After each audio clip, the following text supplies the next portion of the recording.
Where does yesterday's future, which is already here, meet today's future, which is about to happen, and tomorrow's future, which could be just minutes away?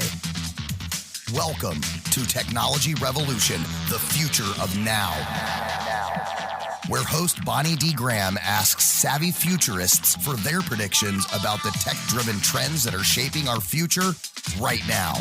Here's your host, who will take us into the future of now, Bonnie D. Graham. I always laugh when I hear that intro. That's my co-producer, the one and only Ryan Treasure, VP of everything, I call him at World Talk Radio. Hello, let's see what the buzz on the street is today. I have some quotes, starting out with one from tech2hack.com. That gives you a clue what we're talking about. Listen up, this is funny and interesting and important. To become a hacker, you need skills, a strong presence of mind, and whatnot. But before that, all you need is an inspiration with a pinch of motivation. Oh, that's a wide open statement. Let me read a quote here from Emmanuel Goldstein from his Dear Hacker, Letters to the Editor of 2600. What hackers do is figure out technology and experiment with it in ways many people never imagined. They also have a strong desire to share this information with others. And another quote, most hackers are young. Because young people tend to be adaptable. As long as you remain adaptable, you could always be a good hacker. No, we're not telling you to go out and be a hacker. We're talking about how to out-hack the hackers. Here's another quote. Human stupidity. That's why hackers always win. And I found this on Twitter this morning. Smart Home Network Solution from 2018 to 2019 showed a 180% increase in brute force login attempts. And smart home devices are notoriously vulnerable. So, question on the table today, huge question. Will the good actors, I use that word advisedly, will the good actors ever catch up to the hackers? We have an extraordinarily smart, savvy, and interesting panel. We have George Ritas at TF7 Radio. That's Task Force 7. Welcome to George. We have Eric Krohn. He's back from a recent show we did about pathetic passwords or other passwords at KNOWBE4, no before. Mike De Palma is back from Datto, and Alex Reed at Green Cloud Technologies for their take on Get Smart, the future of out-hacking the hackers. And Alex Reed, I have a special thank you for promoting the show today. I appreciate that. Okay, so let's go around the table and see who is who. George Ritas, welcome. And why don't you introduce yourself, please? Great. Thanks, Bonnie. Thanks for having me on again. My name's Pleasure. George Ritas. I'm the host of TF7 Radio. It's actually right here on Voice America broadcast. You can find it right here on the Voice America business station, also TF7Radio.com. And it's a cybersecurity show. But before that, I was a Secret Service agent with the United States Secret Service. I was a co-founder of the Electronic Crimes Task Force in Newark, which now partners with the New York Task Force, one of the biggest electronic crimes task forces in the world. When I was there, we had a huge case called Operation Firewall. We took down the largest organized crime group in the world called Shadow Crew, and we actually wrote the first Title III wiretap in our internet-facing computer network in United States history. Very cool. And then after that, I was a managing director and partner with J.P. Morgan Chase in their information security department. I was ran operations there for a while. I was also the global head of investigative services and the CISO of the Global Security Investigations Department for a while as well. And then after that, I did about 4 years with Citibank, where I was the chief administrative officer in their information security department. And now I host the show. So thanks for having me on, Bonnie. Well, delighted to hear your voice again, George. And I have to tell you, you're the man as far as this goes, as far as doing it, being in the trenches and doing this. Quick question for you before we move around the table, George. Is it possible to out-hack the hackers? Are we making any progress? Yes or no? Well, I think it's less about out hacking the hackers and more about making it really, really difficult for them to do their business and not making you a victim, right? Making you the hardest target that you possibly can, because they're going to go out there, they're going to find vulnerabilities in this space. Not everyone is going to be secure, and if you do some things, and we'll talk about them on the show, I'm sure. If you do some of the things that we're going to talk about, then you will make it more difficult, more expensive for them, and not worth their time, and they'll move on to the next easy target. So obviously there's a lot of emerging technologies that we're going to get into, and we'll talk about that as well. But I don't think it's about out-hacking the hackers as much as it is making you less of a target, decreasing your attack surface, and just making it harder for them to accomplish their job. Thank you. I'm going to change the title of this episode to Outsmarting the Hackers. Is that better, George? I'm okay with that. Right. We're very flexible here on Tech Rev. It's fine. Thank you. Let's move around the table. Eric Krohn, welcome back. Eric, please introduce yourself in case there's somebody around the world who doesn't know who you are. Go ahead, Eric Krohn. Hey, Bonnie, thanks again for having me. This is fantastic. My name is Eric Krohn. I work with KnowBe4, as you mentioned before. My background is very much in the IT and security space. I was the security manager for the 2nd Regional Cyber Center Western Hemisphere, a U.S. Army organization that dealt with quite a few things. I've been in the industry in various different places. I've been in medical. I've been in manufacturing. I was a technical services manager at what's called an MSP, or managed service provider. In other words, these people that you hire to take care of your IT stuff. Been seeing this kind of stuff going on for a long time with respect to these hacking issues. Now, I have been kind of in the hacker world for quite a few years myself. Personally, I am a hardware hacker, right? I'm the kind of guy that gets out there and my Christmas lights are synchronized to a computer and sound and, all that kind of good stuff. There are lots of different types of hackers out there. And I think as we get into this show, a lot of times the term hacker is used to describe what I prefer to call cyber criminals, because not all hackers are actually criminals. Many of them are just people that, want to get things to do things that they weren't originally designed to do. So I tend to be very focused on that difference right there as well. Thank you. I appreciate that. And another person who is in the trenches. What's your take on our topic? I've just changed the topic. Can we call it the future of outsmarting the bad actor hackers? How's that? I keep changing it. We'll end up with a good title for this episode by the time we're done. Can't wait to hear what do you think, Eric?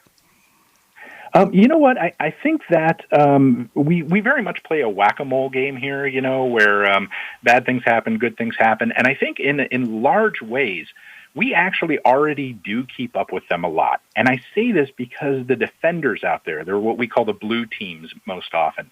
These folks are defending against this stuff constantly, and they're stopping this stuff constantly. The problem is that 1 out of 100 times they don't, it ends up on the front page of the papers, right? So it looks like we're losing more than we are. I think that we're still playing a bit of catch up on it, but it's always going to be these things where they come up with new ideas and we defend against it. Sometimes we come up with things before their attacks happen and we've already defended against it. Now, those don't hit the news, but I think we're actually doing okay. Is there room for improvement? Absolutely. Is it still a huge problem? Oh, absolutely. But it's not as bad, I think, as a lot of people think it is. I heard some optimism in there. We like that. I'm almost smiling about this. Thank you very much, Eric. Welcome back. Mike DePalma, you're up next. Just in case somebody doesn't remember who you are, you were just on a few weeks ago with us. What do you do? What's your passion for this topic? Mike DePalma, welcome. Thank you very much. So I am the Senior Channel Development Manager for Datos. We are a backup disaster recovery company. In my role, I'm not part of the sales team. I travel all around the world, really, doing seminars, sitting on panels. I've been fortunate enough to sit on some panels with folks from Department of Homeland Security, FBI, Secret Service, a lot of state organizations that have popped up that are out there trying to educate folks. This has been the hot topic for the last 4 or 5 years that I've been doing this. So it is still a topic that will fill the room. And, a lot of times now we're moving over to the ransomware piece. So, again, the hacker point that Eric made is very valid. Not all the hackers are criminals, and not all the hackers are actually stealing data. A lot of these times they're just encrypting it, saying, hey, pay me some money and I'll give it back to you. There's so many layers to this. So it's an interesting topic because you're never finished with it, right? Every day there's something new. So it's really one of those things that 10 years from now we'll still be talking about it. There'll be new things out there, and so it is something that's scary but also extremely interesting as well. I like that. Scary but extremely interesting. Thank you. Are we making progress, Mike? You said is it getting worse? Is it getting better? Are we catching up? What's your overall thought?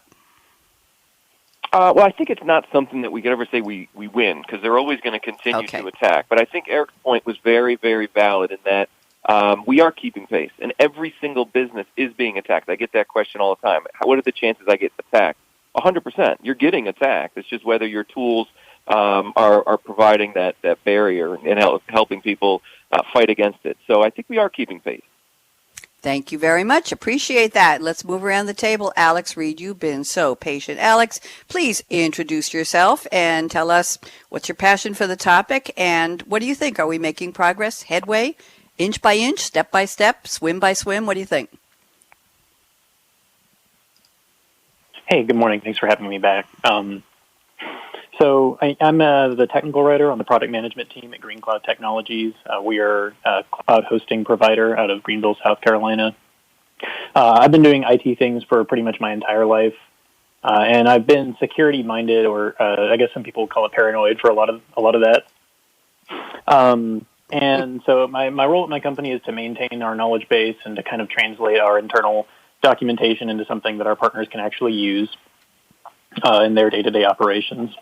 So for me personally, my background is in computer engineering, which is hardware-based.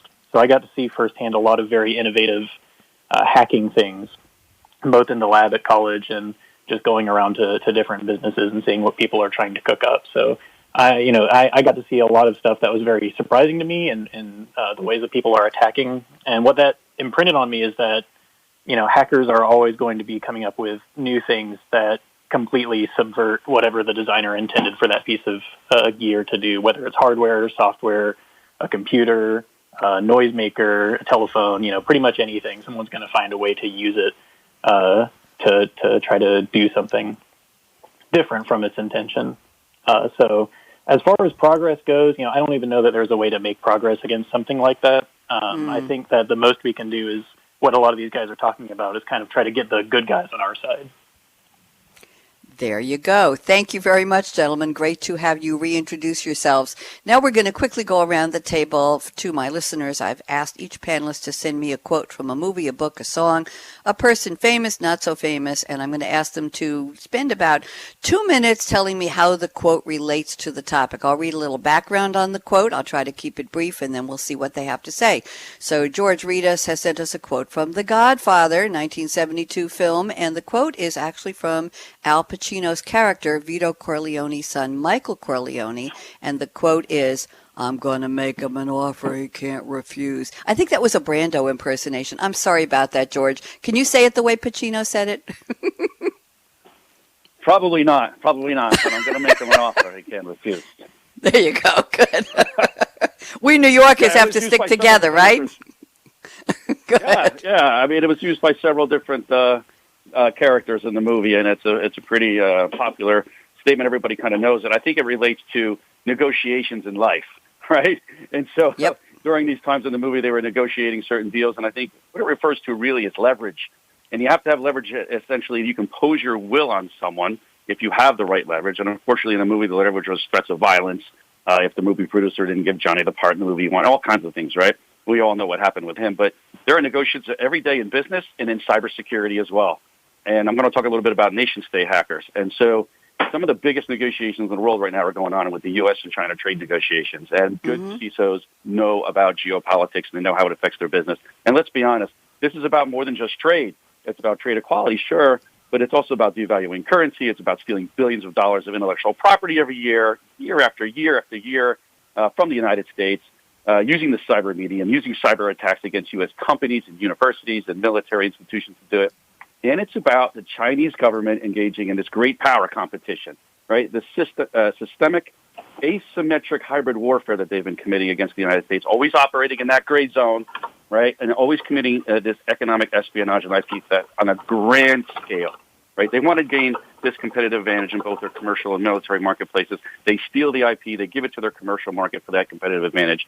It's a war in the United States that Americans don't know they've been fighting for the last 15 years, right? So right now, this administration is sort of stepping up. They imposed $360 billion in tariffs aimed at sort of evening the playing field on at least the trade arena, tilting the economic relationship to the United States' advantage because, quite frankly, we had the leverage, right? We made them an offer they couldn't refuse. We could outlast the Chinese in a trade war. Before the coronavirus pandemic hit, the Chinese were losing billions of dollars from the financial pressure imposed by the United States. Billions of dollars.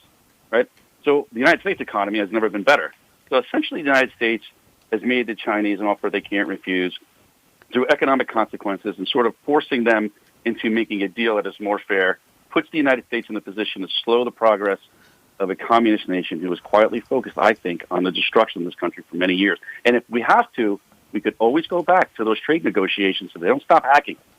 So let's see. I think we could try to slow it down, but I don't think they're going to stop. But we could try to, at least slow it down, slow the theft of IP across all the verticals. So. Thank you very much, Eric. Thank you very much, George. Interesting. Thank you. Let's go on to Eric Krone's quote. And he sent a quote from Elizabeth Gaskell, the author of North and South, a social novel published in 1854. And she also wrote Wives and Daughters and Cranford. North and South uses a protagonist from southern England to present and comment on the perspectives of mill owners and workers in an industrializing city. And the quote is, "But the future must be met, however stern and iron it be." Ooh, that's interesting. Eric, how'd you find this one?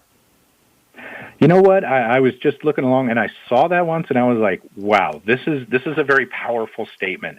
And it made me think a lot about the way that things work. Right, the future is going to come whether we like it or not, and we can't just give up. Right, we have to meet it. And this really, really ties into what we're talking about here. The hacking, the attacking that's going to happen by these cyber criminals is going to continue to happen. We just know it is. We can't give up. We can't quit. That's not even an option, right? So we have to remember this. We have to kind of steel ourselves for it, and we have to put our heads down and go after it. And, again, I want to give kudos to a lot of the defenders out there that never get a pat on the back, that are working so hard day in, day out. They don't get the notoriety that some of these, even the good guy hackers, right? The white hat folks that are out there doing these hacks to try to secure things, they get all this like rock star notoriety when the defenders tend to just show up for work the next day, put their heads down, and go to work. And I've been in those trenches for so long. I have so much respect for those people. And this is kind of a mantra that goes with that. We know it's not going to be easy. We know when we show up for work, there's every chance that something is going to go horribly, horribly wrong. It happens to us, right? But we've got to continue to do it, right? And I think that this really struck a chord with me when it comes to this for that reason right there. It's not going to get easier. It's just not. It's never going to stop. We're going to need these people fighting this fight. And regardless of how tough it gets, we just can't walk away and give up. Thank you very much. We can't give up. I like that closing part. Thank you very much, Eric. Mike DePalma sent us a quote from Walt Disney. I always want to say Mickey Mouse, Mickey Mouse. American entrepreneur, animator, voice actor. I didn't know he was a voice actor and film producer. And Walt Disney holds the record of the most Academy Awards earned by any individual. He won 22 Oscars from 59 nominations. Pretty good batting average. And here's the quote. We love this one, Mike. "The way to get started is to quit talking and begin doing." Mike DePalma, how does this relate to our topic, please? Yeah, I used the same quote when we were talking about password security, and I think it definitely applies to this as well because, you'll listen to this podcast and you'll, maybe be very interested and Google some things, and then the idea is, all right, what happens a month later? Are you still being as diligent in the way that you're protecting yourselves and your data and your systems as you were after you listened to this?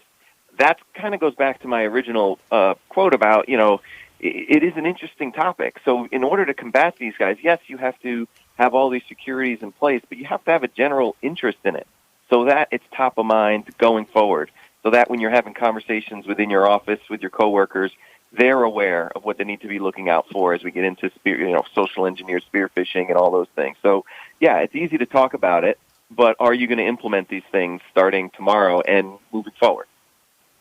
As Yoda says, there is no try. Right? Am I right about that, Mike? That'll be my quote next time. I'm a font of quotes. Interesting. My favorite today, favorite still for many of my Game Changers radio shows, if people don't come up with a quote, I say the one that really resonates today is from David Bowie's Changes. Change, turn and face the strain. I thought it was turn and face the strange, which I like better, but it's turn and face the strain, and that's what we're all living through right now. Thank you so much. Alex Reed has sent us a quote from Søren Kierkegaard from Fear and Trembling. I'm not going to try and read the original Danish title, Alex. I just won't do it justice. I can read a lot of languages, but this won't work. Fear and Trembling is a philosophical work by Soren Kierkegaard published in 1843 under the pseudonym Johannes de Silentio, John of the Silence. And here is the quote: "Life can only be understood backwards, but it must be lived forwards." Alex, how'd you pick this one? Sure. So I'm a huge nerd. So I've read a lot of those older books, and Kierkegaard is a very talented writer, and he has a way with words, and he has a way with putting things that are very complicated ideas into relatively simple language. And I like this one because when you look at, especially security, but really anything, we can only understand what we've experienced in the past. We can only analyze that. We can't analyze what happens in the future, but we can only act right now based on what we understand. So when we look at things like security and hacking, we can only plan based on what we've experienced. We can project out, we can imagine what's going to happen, but the only hard data we have is what's happened in the past. And that's what hackers and people who are unethical about it take advantage of, is they are able to find holes in what we've experienced in the past so that we can't anticipate what they're about to do in the future. And it's that constant struggle that we have to fight against, which is much more pessimistic than a lot of the other quotes that I've heard. But I think it's very realistic, and I think it's very it's very elegant the way he puts it. It is. Thank you. And I have a question for the panel. I'm just going to go around quickly just before we get to predictions. A yes or no. I read a statement from Emmanuel Goldstein's Dear Hacker Letters to the Editor of 2600. And let me read this and see if any of you agree with this or disagree. Just a yes or no is all I want. The quote is, "Most hackers are young because young people tend to be adaptable. As long as you remain adaptable, you can always be a good hacker." George Reedus, yes or no? Agree or disagree? I think they're young, but not necessarily because they're adoptable. Yeah. Anybody can be a bad actor hacker. Okay, Eric Crone, agree or disagree? I agree with that. Okay, Mike DePalma, yes or no? I am in the agree column as well. Ooh, Alex Reed, what do you think? I'll go with disagree. I think there's a correlation causation thing going on there. Thank you very much. Okay, I'll put that one to bed. Let's start tackling our predictions. I'm going to read the first prediction from each of you as long as they don't overlap. If they do, I'll jump down in your list. And why don't you take about 2 minutes to explain what this means? If, when I get to you and read one of your predictions, you want to comment on what somebody else said, that's fine. Just let me go around the table. George Reedus, first prediction. Quantum computing will change the world. How does this relate to bad actor hackers? George? Well, encryption has a lot to do with security, and there have been articles out there stating that quantum computing is going to change the world, and there's other people who are saying that's ridiculous, it's not going to happen, that's all nonsense, and it's so far off even if it does. And that's probably true. It's not going to happen tomorrow or in the next few years. Some people are saying it's going to even 10 years out. But I think this is going to change, and I think quantum supercomputers are really going to fundamentally change society, not only the security, but almost everything we do. Small example, there was an article last year in a bunch of newspapers where Google was reporting and claiming that they achieved this quantum supremacy, right? And that means it was basically quantum supremacy is another word for solving problems with quantum computers that normal computers can't do right now. And many see this as this big milestone in the development of quantum computers. And one of the things that's going to save us in terms of time is that capitalism is at play here, right? People are competing against each other. IBM is competing against Google and other companies, to find this quantum supremacy. They made a really big deal about it. The announcement came out. It was published in a NASA website before it was actually being pulled off the website. The Financial Times retrieved a copy of it and basically said, the paper said, to their knowledge, this experiment launched the first computation that can only be performed on a quantum processor. Now, the Google titled the paper "Quantum Supremacy Using a Programmable Superconducting Processor." They were basically claiming victory while IBM flipped out. And I'll tell you why. Basically, Google said that they could solve this calculation, proving the randomness of numbers produced by a random number generator. So just think of a really, really complicated equation. They did it in 3 minutes and 20 seconds. That would normally take the world's fastest traditional computer 10,000 years, right? So think about that. So from 10,000 years to 3 minutes, right? So obviously, this really effectively means that the calculation can't be performed by any traditional computer. IBM said, no way, we have a computer that does that in 2.5 days. But even so, 2.5 days to 3 minutes and 20 seconds is still amazingly fast. Now, it has impacts everywhere. National security, cybersecurity. I mean, the spread of this computational power could really affect the free world. It's breathtaking when you think about it. The Chinese have poured $10 billion into it. They know the importance of it. Banking, business, healthcare, everything that we do, the financial markets, state secrets even, the way we communicate, almost everything we do is going to be affected by it. But it's not all doom and gloom, right? It's so many positive things that can come out of a quantum supercomputer. I mean, NASA's even offered up its supercomputers to be used by scientists to discover treatments and vaccines for COVID-19, and we can basically rapidly speed up science for initiatives of drug discovery, materials. I mean, anything about the battery design can be done. So it's good and the bad, but it's definitely, when it happens, it's definitely going to change cybersecurity, how we defend ourselves, and the capabilities that the hackers have as well. So if they're able to access this type of technology, which I think is questionable. But thank you, George. Very interesting. Big stuff on the future. Big stuff, big topic. Let's go to prediction number 1 from Eric Krohn. And Eric says organizations will finally stop using password reset questions. All I can say is, oh, we can only hope. Go ahead, Eric. What does this mean as far as your prediction goes? Right. Kind of interesting that I use this one, right? But here's the thing. Most modern hacking that we see today, and yes, George is right. I mean, there's nation states involved and things like that. That is the key stuff. But most of the stuff that we see today is commodity type stuff. It's people using tools and scripts already written.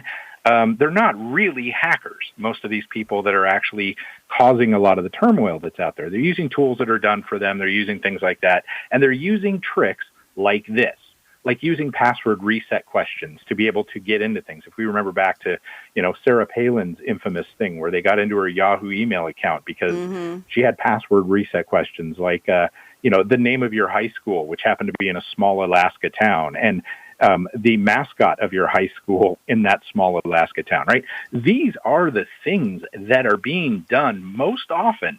These simplistic types of attacks happening more and more, and by all these people getting into the game that are causing us the problems, frankly. And I want to see organizations stop using things like this. These are tools that people can use to get into things, but also just all of the other basic low-hanging type fruit that we seem to be tripping up on so often. And until we can get ahead of that and start thinking outside the box, we're not going to get past these commodity cyber criminals, if you will.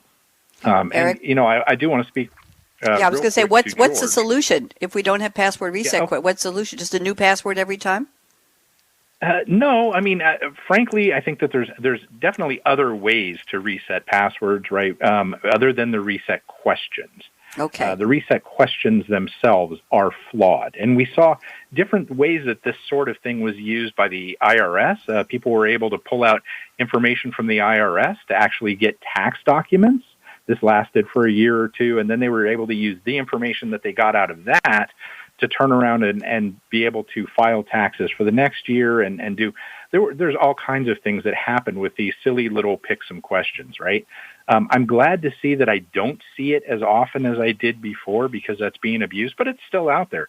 And things like that are still out there. Now, we also use, email accounts to reset passwords and things like that, which is why email accounts are such a hot topic for bad guys to get into because that's the pivot point to doing that. Sure. Again, these are very simplistic, not super hacker attacks, really. They're just getting into an email account and resetting passwords, right? How complex is that really? It's not. And so I think until we can get ahead of just some of these sorts of things, we're going to continue to fight the battle. But it's a lot of simple stuff that we can fix, honestly. Thank you. And I will tell all of you, I'm getting daily notes today from someone somewhere in the world telling me that my Citibank bank account has been shut down because, I don't know, it's been hacked or bad password or something. I haven't been a Citibank customer for at least 10 years, so I just delete them, but it's frankly getting annoying. So, Mike DePalma, I'm looking at your prediction number 1. This is interesting. Personal medical devices will be targeted. I'm going to finish that sentence with by the bad actor hackers. Mike, talk to me. Yeah, this one's a scary one. You bet. But it's real. Yep. Yeah, I mean, you look at some of these medical devices, even pacemakers, right? You can VPN into a medical office, and the specialist can take a look at it. Insulin levels are being monitored as well. Personally, my oldest daughter, was born deaf. She's got cochlear implants. They do what's called mapping, where she has to go every 3 months over to NYU, and they map and they check all the electrodes. And then now she's being homeschooled, obviously, because everybody's quarantined here. And there's a special device where the teacher actually talks directly to her. Now, think about all of these things can be hacked, right? Hackers can get into anything. So you think about things like people holding people for ransom, right? It used to be you hold a gun up, you lock them in a room, and you call their family and say, pay me $1 million. What if they were able to hold your medical devices hostage? What if somebody's able to say, hey, I've hacked into your father's pacemaker. How much money will you pay for me to not do anything? I mean, think about that. So this is something that's scary. Hopefully it doesn't happen, but there's nothing to say it won't happen. So when you look at some of these things, it's not always just about extracting, personal information or proprietary information they're going to use. It's about figuring out how to make money off of all these different hacking attacks or bad actor attacks. I will use the phrase from this podcast. But, it's scary stuff, and there's nothing to prevent that from really happening. It's just when the criminals figure it out. This is the stuff that crime novels looking forward into the future are made of or going to be about, Mike DePalma. You're absolutely right. Need to be aware, and the downside is if you don't have telemedicine, if you don't have ways for remote patients to be treated by their medical professionals, then we have taken a step backwards on healthcare, but by taking a step forward, we add to our vulnerabilities. Thank you very much. Great point there. Alex Reed, I'm looking at your prediction number 1. This is interesting. You say hardware hacks will become more common as software security improves. Is this an oxymoron, Mr. Reed? Tell me more, please. Sure. So this is based around the idea that, hackers and bad actors in general are going to take the path of least resistance. And we see that by, the way that hackers enumerate security vulnerabilities when they get into an environment. They'll go in and they'll figure out exactly where the weaknesses are once they're in, and they'll just use the easiest one to exploit whatever they can. So as software security improves, as we patch up these holes in software, the next logical step is going to be to start exploiting the hardware, because you'll see a lot of companies now with hardware that's 10, 20, sometimes 30 years old, still in business-critical applications. And this hardware, these vulnerabilities are anything from I can clip onto this wire and rip all of the data that's going through it, to there's a very simple interface that I can plug this device into and then leave. And we see a lot of times with these social engineering tests, if you put on a yellow vest and a hard hat, and you go up to anybody in a company and say, I need to get into this room, they'll just let you in. You can get wherever you need to go if you look like you need to be there. And once you have physical access to the environment, all it takes is 15 seconds for you to pull a device out of your pocket, clip it to something, and then leave. And then you have full access to whatever environment you're trying to attack. And as software security improves and gets more sophisticated, and you prevent more and more software exploits from happening, the hardware will eventually become the path of least resistance, and especially that old, outdated hardware. So that's why having up-to-date hardware, having patched firmware, and getting, sticking to the life cycle from the manufacturer is so critical. Thank you very much. Very interesting first round of predictions. Let's go around the table another time. George Ritas, I'm looking at your notes. I'm going to combine number 2 and number 4 for you, George, in the interest of time. I think these might go together. Number 2, you say passwords as a means of authentication will go away. And then you say prediction number 4, in the short term, password managers will be a requirement. George, could you address both of those, please?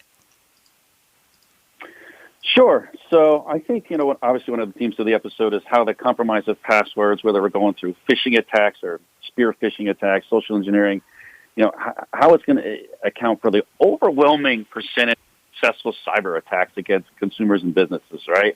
I mean, this password problem is a major issue. And in general, just one big pain in the butt, in my opinion. I mean, first we started out, we were just talking about password resets. Now we're talking about what we were doing every 90 days. We were chasing a password for a while, and then we got rid of that because that really wasn't working.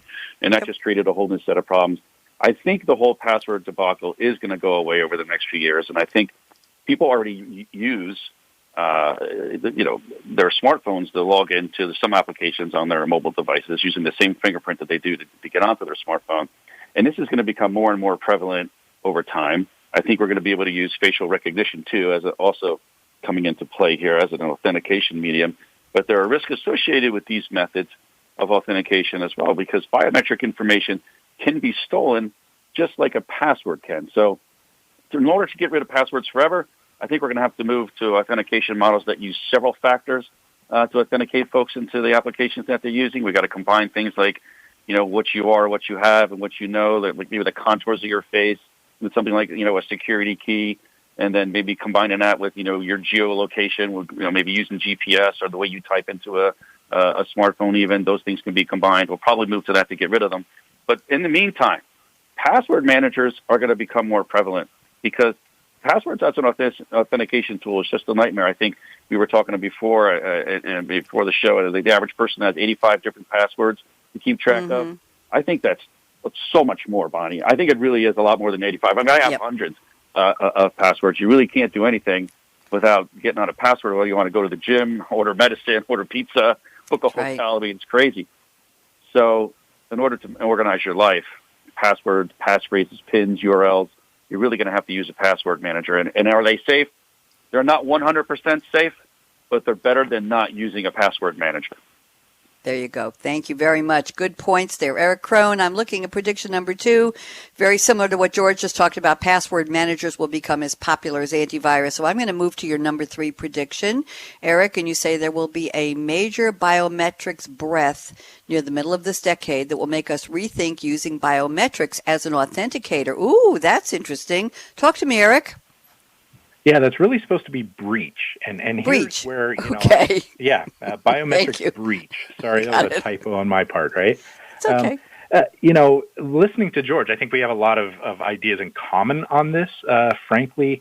But I don't think passwords are the problems. I think that managing the passwords are a problem. I mean, if you don't have a reused password, it's very hard to get through. But I will say this. People have turned to biometrics, and he mentioned the thumbprint on the phone, and he kind of touched on it a little bit. Biometrics essentially end up as ones and zeros on computers, okay? And that information can be stolen. The problem with biometrics is if your face is stolen, how do you fix that? How do you reset your face? Or how do you reset your thumbprint? Or, you only got 10 fingers to move on to before you're taking your shoe off, trying to get in a building, putting your toe on the thing, right? The biometrics open a whole nother problem with this. And I do believe that multi-factor will come into play in some of these things. And multi-factor means, as George kind of mentioned, something you have, something you know. And so what I've seen, and very, very few places have I seen true multi-factor put in place, right? I've seen 2-factor. But to give you an idea, some of the places I had to go in when I was with the Army, we had what was called a common access card, and it has a certificate on it. And I would put this into a reader, and I would have to touch a put in a PIN number to unlock a certificate on that. Plus, I had to do a fingerprint. All of these things put together were able to get me into the room. It was not just one of those things. And so that's 3 different things that we needed. Something we had, the card, something we know, the PIN number, and something we are, which is my fingerprint. This is where I think for the high security stuff we're going to be going. I said it on the password one we talked about too. I believe that biometrics are a good way to identify but not authenticate. In other words, I want to prove that I am who I am, plus I need something else to do with it. And I think that there is going to be a biometrics breach that is going to happen, especially as we continue to capture more and more of this facial recognition stuff. If you fly anywhere, and you're going overseas, like Delta, I know, does facial recognition boarding the planes. That stuff's all going in databases somewhere, and we see how often databases are hacked. Eric, you made me think of celebrities who get facelifts who are virtually and visually unrecognizable. I Googled and I found an article in Harper'sBazaar.com was saying 35 celebrities who have admittedly gone under the needle and the knife. And I'm looking at a picture of Britney Spears. She is absolutely unrecognizable. So if you're using biometrics, Eric, and you've had major facial work done, you won't be able to get in that door anyway. You've got to start from scratch and recode yourself, right? Eric, just think about it. Great. Nobody would. Yeah, great point. I'm sorry, you said, what if somebody steals your face? And I could say, what if you change your face? Interesting. And this is the stuff that the Black Ops thriller TV shows. I just finished 72 episodes of Nikita. Yes, I admit that. And that you could see somebody stealing a glass or a cup or something that somebody touched and using it for biometrics entry into a coded doorway or a piece of equipment. So it makes for very interesting not fantasy shows, absolutely. Eric, thank you. Very provocative and very interesting. Mike DePalma, let's see. Oh, this sounds very scary, Mike. I think that's what you're talking to us about today. You say kids' curiosity in the dark web will be a treasure trove for hackers. I'm shivering on this one. Mike, tell me this isn't all bad, please. All I do is bad stuff for you, Bonnie. That's all I do. Scary stuff. Yeah, I mean, I think it was touched on before. It was touched on before when we went around and talked about, the youth and why they're getting into hacking. But it also is just curiosity. I mean, you think about, I was born in 1980, so I'm kind of on the bubble of being a millennial, but I'm not. And I always say, I didn't have a cell phone until after I got out of college, so I'm definitely not a millennial. But you think about the folks that have grown up in this. Even my kids now, they're 6 and 8, and they're just on their laptops and on their tablets and all the rest.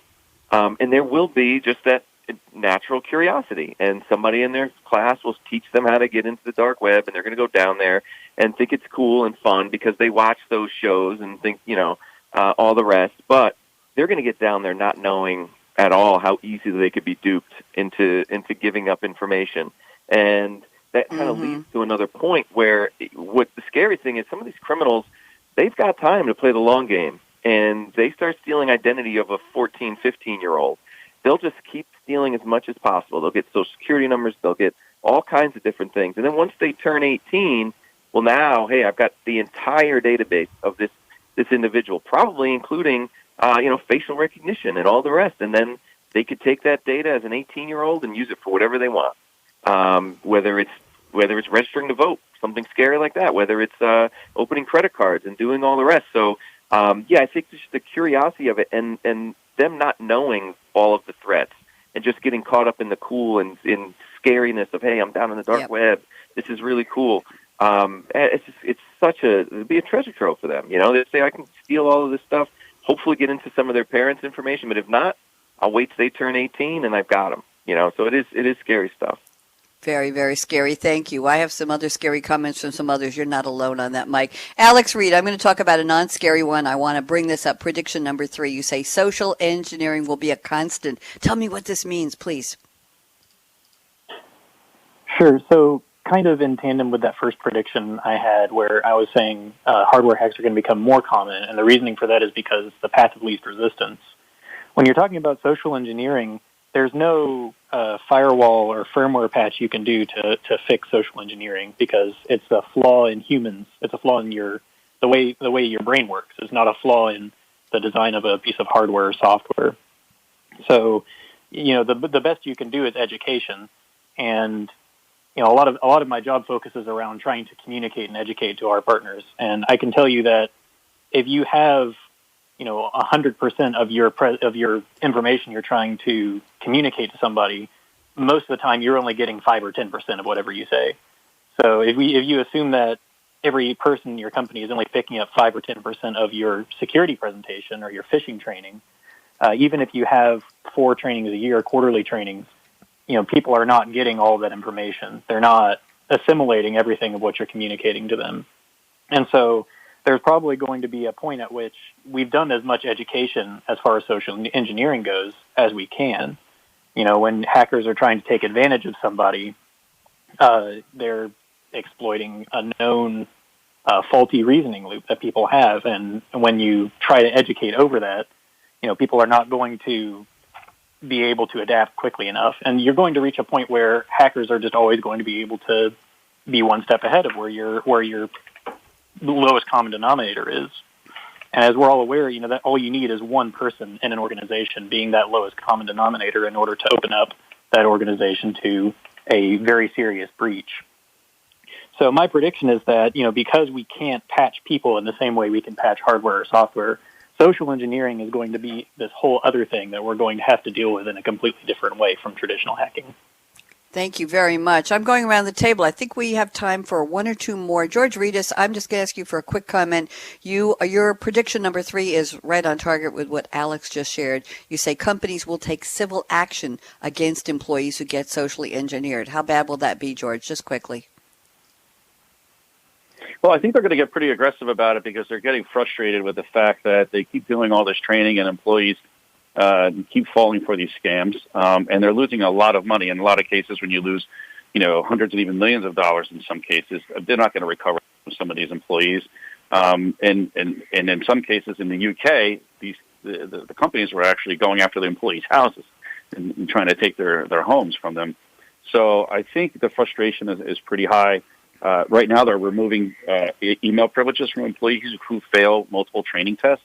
So if you fail a training test 3 times, you get 3 strikes. You actually get your email privileges removed. And if you need email to do your job and you don't have email, well, then you can't do your job, can you? So I think it's going to get pretty aggressive. Thank you very much. Words of wisdom there. I'm looking down through the predictions. It looks like we've covered most of what everybody has sent, but there's one here from Alex Reed. Alex, let's finish with this before we do the closing in a couple of minutes. You say the Internet of Things is a ticking time bomb. Alex, explain, please. Oh boy. Oh boy. So the Internet of Things is it's kind of a buzzword right now, especially in hardware and computer engineering.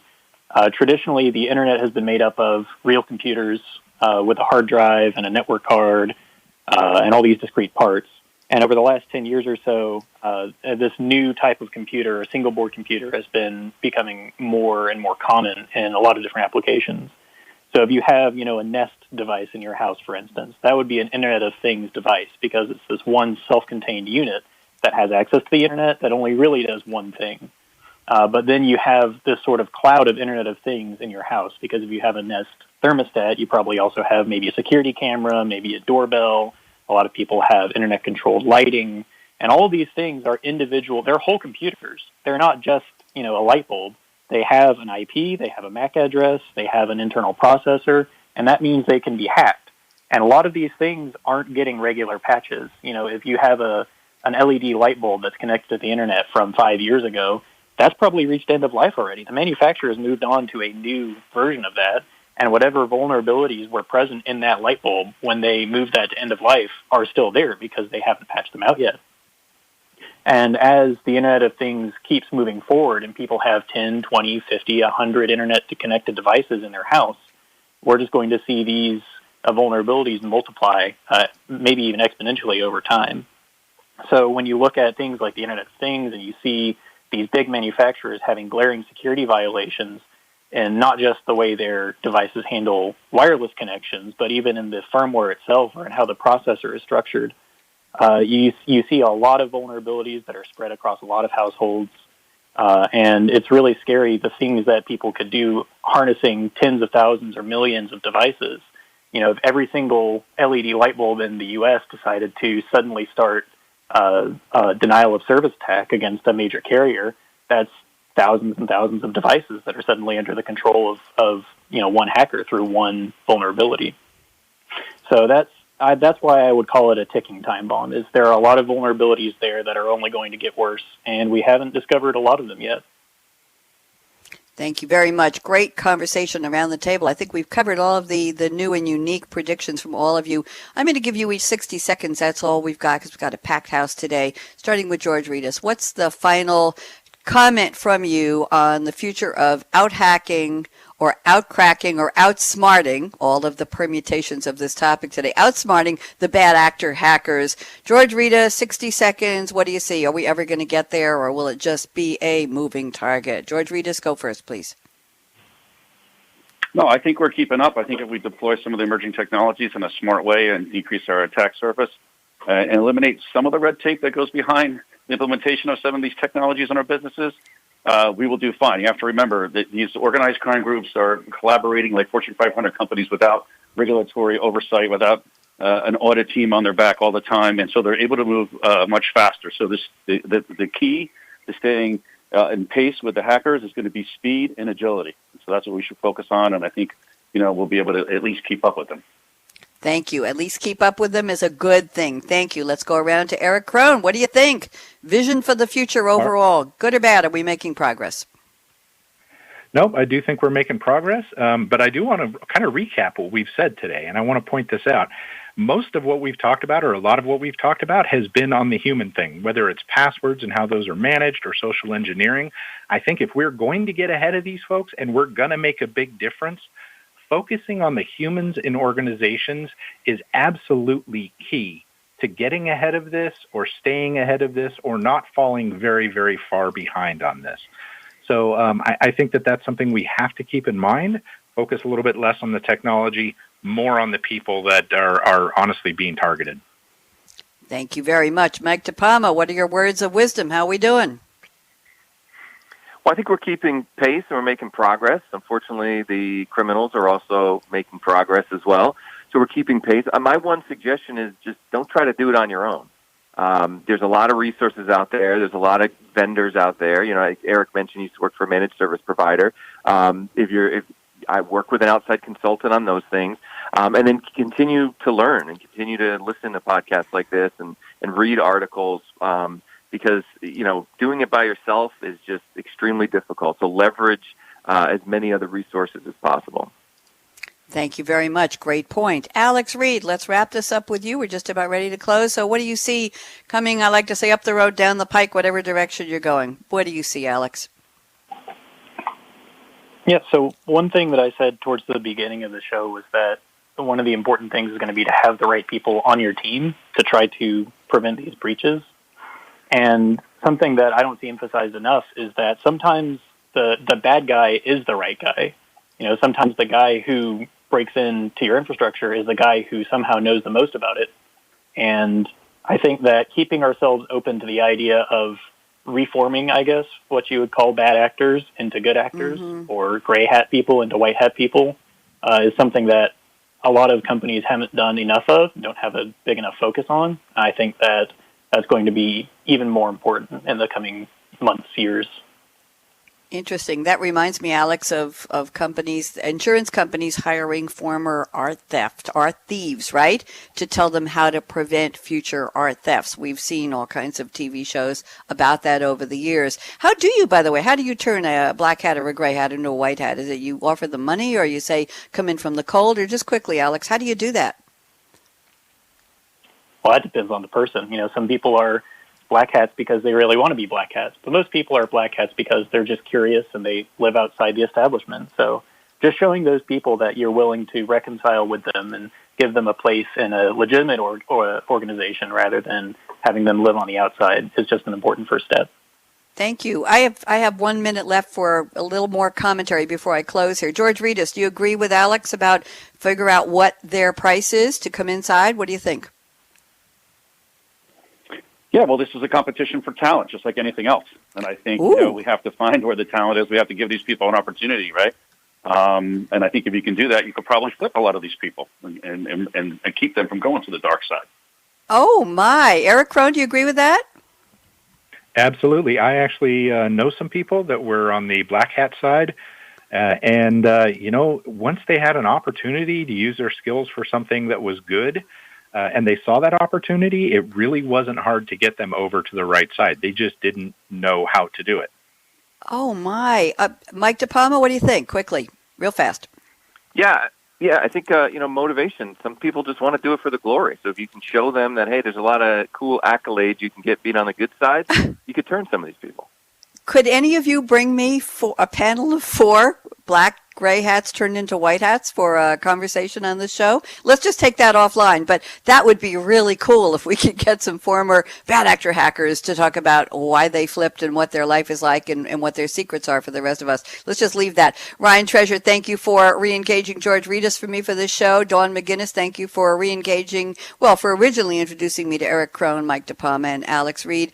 Ryan Treasure, great co-producer. Thanks for your comments and your interesting voiceover in the beginning. Now. Aaron Keller, my engineer with the nerves of steel. Yes, he deals with all kinds of things on these live shows. I'm Bonnie D. Graham. Thanks for tuning in. This has been Technology Revolution, the future of now. Remember, the future of now didn't happen yet. Anybody tells you the future's already here, they're lying. That's yesterday's future. We're all part of making today's future a better one. Signing off. Have a great day. Be safe, be smart, be well.